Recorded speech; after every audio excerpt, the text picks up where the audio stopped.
Welcome back to Paul's Yard Walk. Here it is in May, mid-May, and just do a yard walk here today. We've got the columbines are fully in bloom right now, as you can see here along this railing. These columbines reseed themselves quite readily. They produce a lot of seed every year. And there's a patch of them here that come back from the roots too. They die back to the ground in the winter. And we've got some scattered around the yard in different places now.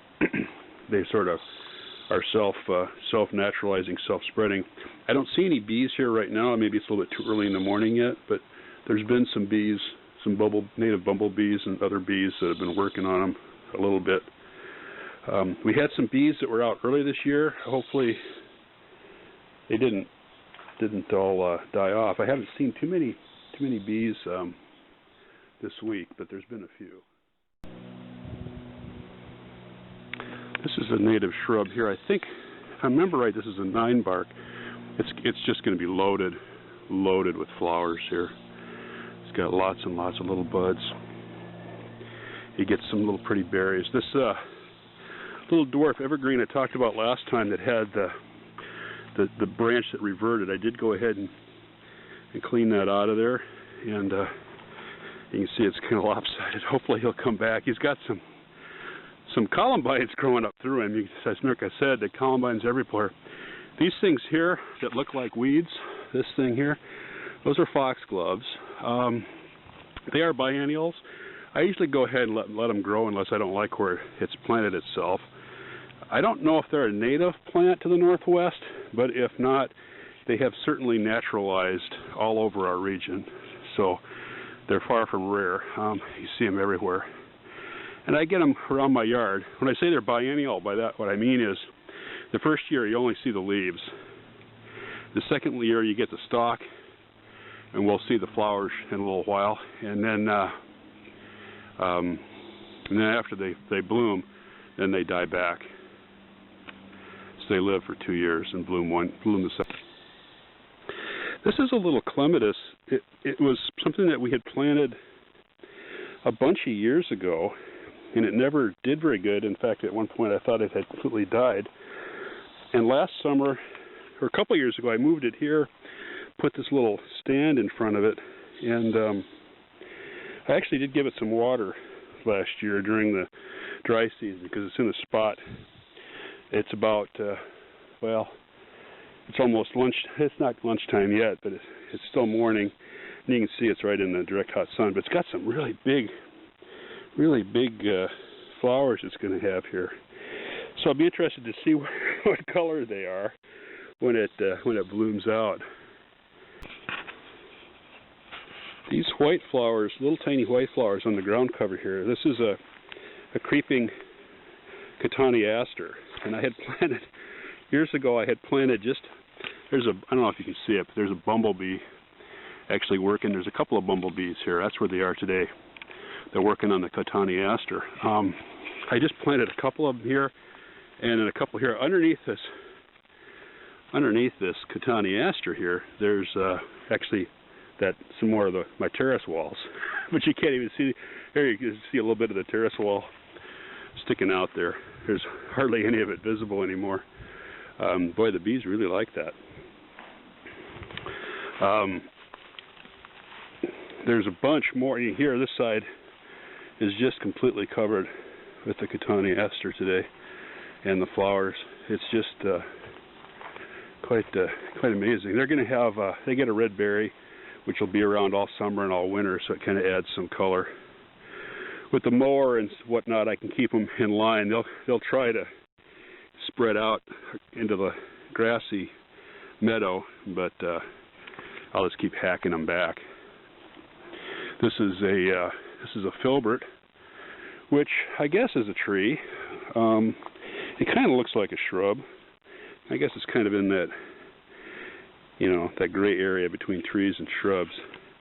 Humans have ways of classifying plants, but here's another 9-bark, but that one had a tough winter because a deer got it. Humans have a way of classifying things, and nature is under no compulsion to stick to those classifications.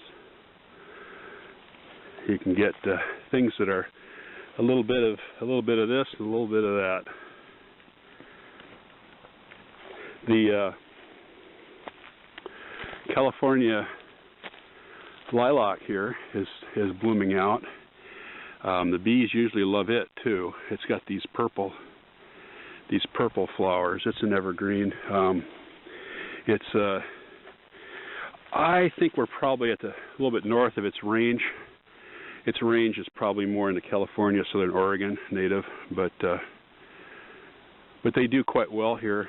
At least that one is doing quite well. I've got two that I had transplanted over here that are looking a little scraggly, but the bees are working on them. I see too. The bees really like them as well. So another vote for a native species. This is the early blooming clematis. It's over here on the side. It's deciduous, and I guess I haven't trimmed this one back for years, and I guess I probably should have done it because it's not doing that great. And in fact, this top is all completely, there's an evergreen one on this side, an evergreen clematis, and it's completely taken over the top. So this winter, I guess I'll see what I can do about cleaning this up. But in the meantime, it's got it blooms early, and then the reason this evergreen is up there is it blooms more toward fall. So I get this early flush, and then I get a big flush of white blooms in the fall. So I do like clematis. Rhododendron. There's a purple rhododendron here.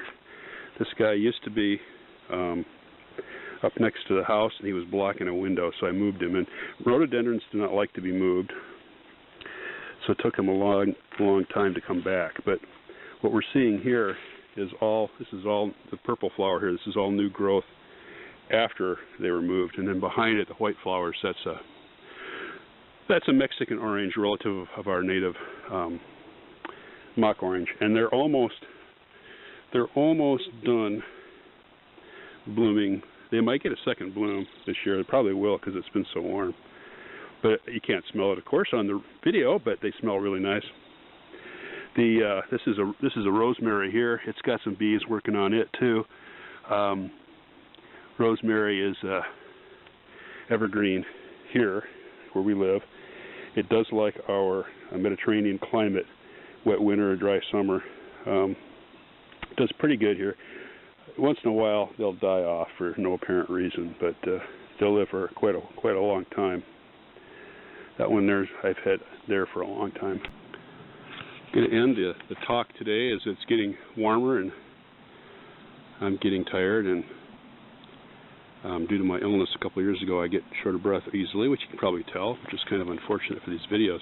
This is a red huckleberry, which is a deciduous huckleberry, native, and it is growing out of an old cedar stump that was here before, left over from when they originally logged this land. So when that tree was cut down, this Doug fir that's right next to it did not exist yet. The red huckleberries seem to really like to grow out of old stumps. I do not know why, but they do like that, and they just grow right out of the stump. I guess it's kind of a nurse log sort of thing. And you can see it's doing pretty well. It's quite tall, well over my head from where I'm standing. So I'm going to leave today with sun filtering through the trees and a red huckleberry growing out of a stump. So that's my talk for today from the Pacific Northwest.